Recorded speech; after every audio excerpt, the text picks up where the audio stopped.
কালকে একটা ভিডিও দেখলাম, এক আফাই কইতে আছে বরিশালে কোনো পোলারে বিয়ে হবে না। বিয়ে হরবি না তো ভালো কথা, হ্যাঁ আবার ফেসবুক মিডিয়া ইয়ে কর কি আছে নাকি হুনাও যে মোরা বরিশাল লেগে ক্রিটিসাইজ করতে আসি, বরিশাল লেগে যে ক্রিটিসাইজ কর এই জন্য এই যে কচুটা দেখতে আছেন, এই কচুটা পরিষ্কার করছে আপারে দিম উপহার হিসেবে। কারণ আপারে একটা কিছু না দিলে আপারে থামবে না। কারণ বরিশাল লেগুলো একবার তো খাউজা খাউজি কিসের চুলকানি কিসের আমি এটা বুঝি না। এর লেগে এই কচুটা হ্যাঁ দিমো, কারণ কচু না দেওয়া পর্যন্ত এরা থামবে না। আর সে যে কথা বলছে সেই কথার অনুসারে সে কিন্তু এই কচু ডিজার্ভ করে। তার সাথে কচুটা কিন্তু পুরোপুরি যায়। কিছু লোকের কচু দিলেও হেরা মনে করে যে কচু মনে মনে খাইতে দিতেছে। আবার হইয়া মনে করার কিছু নাই, এই কচু কিন্তু খাওয়ার কচু না। কচু সাইজটা দেখছেন এক ফিট, একটু চাইয়ে দেন সাইজটা কি সাইজ। এই কচু আপনার লেগেই বরাদ্দ, অন্য কোনো জায়গায় আর খাটবে না।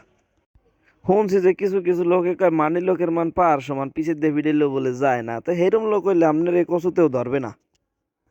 আর যাদের বরিশাল নিয়ে এই ধরনের চুলকানি আছে তারা এই কচু দিকে সাবধান হয়ে যান। আমাকে বরিশালে কাফি ভাই, যদিও হারে দেখছি ভিডিওতে খুব ডিটারজেন্ট দিয়ে ধুয়ে দিয়েছে, কিন্তু এরপর মনটাকে শান্ত করতে পারিনি। তাই আমি হ্যাঁ ছোট ভাই আইসি একটু তার একটু ধামা দিয়ে ঘুরছে দিতে। আপা, আপনার কি মানসিক সন্তুলন ঠিক আছে? আমার তো মনে হয় না। কারণ বরিশাল নিয়ে পোলাগো যা চেহারা, হ্যাঁ দেখে তো আপনি তা শিখেই পড়ে যাওয়ার কথা, কিন্তু আপনি যে কিরফানে এই ধরনের কথা বলছেন।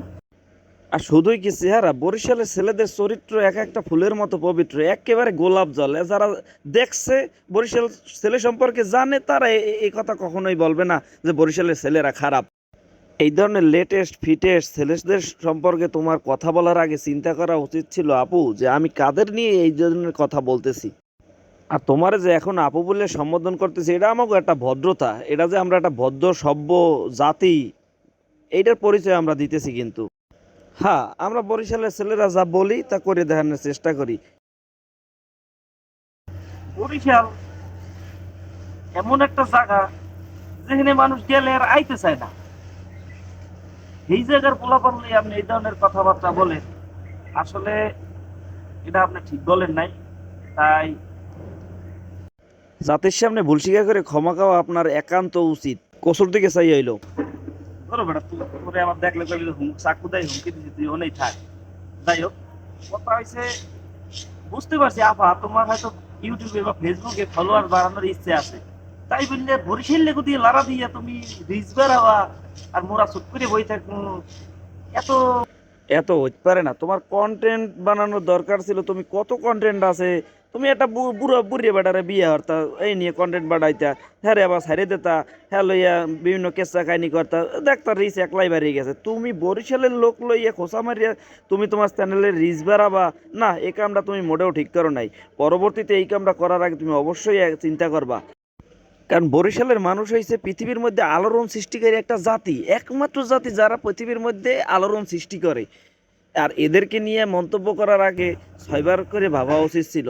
যাই হোক, ভাবো নাই, আমরা মাফ করে দিছি। আমাকে দিল কলজাটা হয়েছে মেলা বড়, এই বড় কলজা লইয়া আমরা তো মাফ করতে জানি। এর লেগে মনে করো এই কচু গাছ বিসর্জন আজকে আর দিলাম না। কিন্তু দাদা, পরবর্তীতে যদি এই ভুল দ্বিতীয়বার আবার করো, হে হে, তাইলে কিন্তু এই কচু গাছ দেখতে আসো, কিন্তু একদম জায়গা মতো পাঠাই দিমো। সেই সময় বুঝবা যে কচু কি জিনিস আর বরিশালিয়া পোলারা কি জিনিস। অতএব সাবধান। কচু কচুর দিকে কিন্তু চাইয়ে থাকো, কচু না চাই, কচুর দিকে না চাই কিন্তু তোমার আর উপায় নাই, বুঝা লইও।